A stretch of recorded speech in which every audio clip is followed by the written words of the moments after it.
Merhaba arkadaşlar.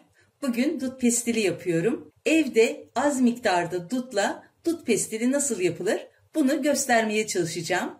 Elimde 2 kilogram dut var. Bunları temizledim, ayıkladım. Şimdi tenceremi alıp kaynatacağım.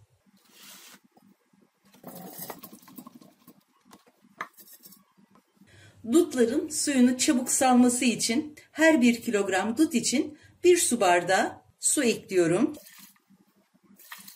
Bardak ölçüm 200 mililitre. Tenceremi ocağa alıyorum. Ocağı yaktım. Harlı ateşte dutları kaynamaya bırakıyorum. Dutlar böyle kaynamaya başlayınca ocağı orta kısığa alıyorum. Yaklaşık 15 dakika bu şekilde kaynatıyorum. Dutların iyice yumuşayıp ezilebilmesi için bu işlemi yapıyorum. Tam 15 dakikadır dutlar pişiyor. Artık ocağı kapatıyorum ve tenceremi ocaktan alıyorum. Kabımı alıyorum. İçine süzgeci yerleştiriyorum. Bunun da içine sirkelerimi süzdüğüm süzgümü yerleştiriyorum. Kaynattığım dutları yavaşça içine döküyorum. Biraz soğusun, ondan sonra sıkmaya başlayacağım. Soğuyuncaya kadar kaşık yardımıyla biraz ezmeye çalışacağım.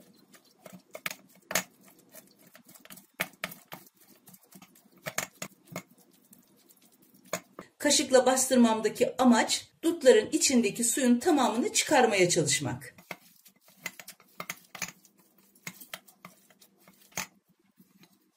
Dutları elimle de iyice ezdikten sonra şimdi de bu şekilde sıkacağım.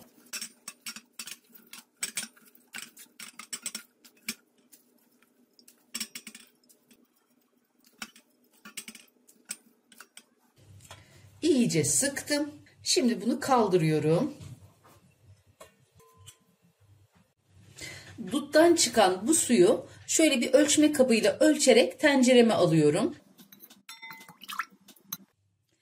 Süzdüğüm dut suyunu ölçtüm. 1 litre artı 1 su bardağı yani 1200 mililitre dut suyu çıktı. Pestilin yumuşak olması için dut suyunun içine 1 çay bardağı süt ekliyorum. Bu da yaklaşık 100 mililitre kadar, yani 100 kabul ediyorum. Ve tenceremi ocağa alıyorum. Ocağım harlı ateşte, tenceremi kaynamaya bırakıyorum. Dut suyu kaynarken ben de muhallebisi için nişasta ve ununu hazırlıyorum. Şöyle temiz boş bir kavanozun içine 2 yemek kaşığı kadar nişasta alıyorum.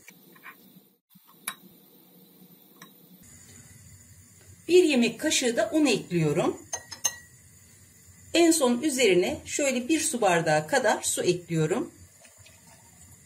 Böylece tenceredeki sıvı miktarı tam 1,5 litre oluyor. Sıvı miktarına göre nişasta ve un eklememiz gerekiyor. Kavanozun kapağını kapatıp iyice çalkalıyorum. Kesinlikle topaklanma olmaması gerekiyor. Bu şekilde hazırladım. Dut suyu kaynamaya başladı. Şimdi ocağı kısıyorum. Yaklaşık 10 dakika kadar kısık ateşte pişiriyorum. Yaklaşık 10 dakikadır kaynayan dut suyunun içine kavanozda çalkaladığım nişasta ve unu ekliyorum. Hemen topaklanma olmaması için çırpma teliyle karıştıra bunun kokusu çıkana kadar pişiriyorum. Aynen muhallebi yapar gibi. Bu tür pestillerde nişasta veya un eklediğiniz zaman her yarım litre için 1 yemek kaşığı nişasta un karışımı eklemeniz yeterlidir.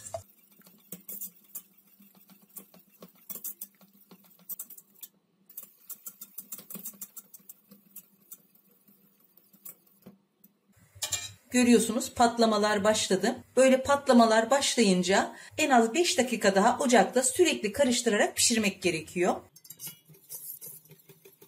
Böylece un ve nişasta kokusu tamamen gidiyor.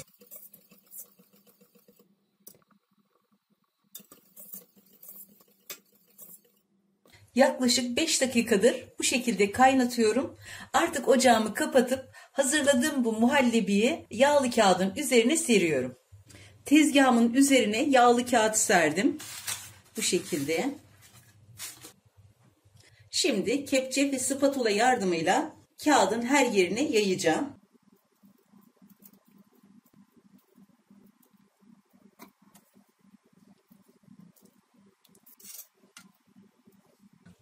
Tezgahın üzerinde yağlı kağıdın üzerine yaydım. Şimdi üzerine daha sıcakken haşhaş serpeceğim. Dilerseniz susam da serpebilirsiniz. Dut pestili ne kadar ince olursa o kadar kaliteli ve güzel olur. Bu kadar yeterli. Sabaha kadar bu şekilde kalacak. Yarın inşallah güneşe çıkaracağım. Terasta masanın üstünde güneşe koydum. Bu şekilde kurutuyorum.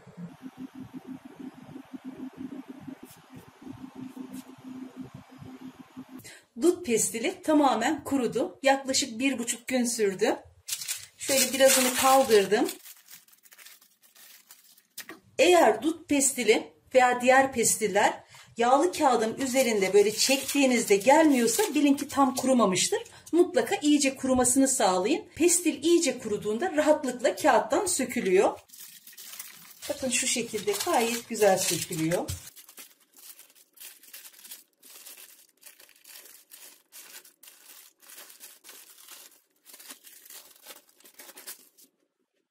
Yağlı kağıdın üstüne gelen yüzeye şimdi biraz nişasta serpeceğim.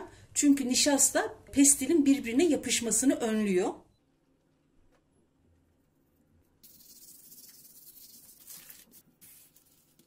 Pestili üst üste gelecek şekilde ikiye katladım. Bundan sonraki aşamalar tamamen size kalmış. İstediğiniz şekilde kesip katlayarak servis yapabilirsiniz.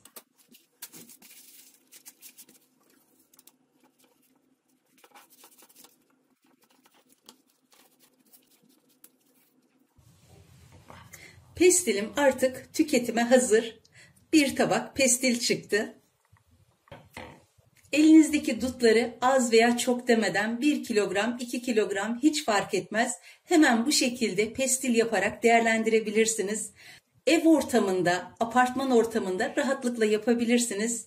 Mutlaka yapın ve deneyin derim. Yapacak ve deneyecek olan herkese şimdiden kolay gelsin, afiyet, şifa olsun.